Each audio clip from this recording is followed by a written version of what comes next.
থাকে যে লিপিসা ও মাছ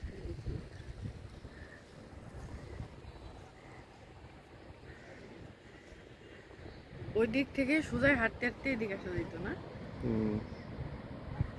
কি বললাম না 180 কিলোমিটার। ওই সাইডে কি আর ওই দিক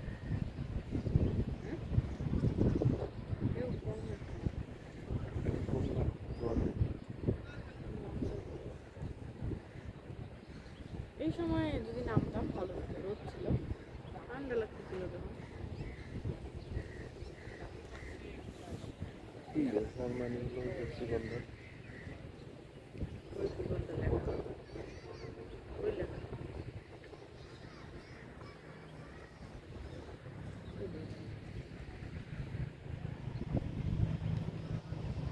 ছবি তুলো তো।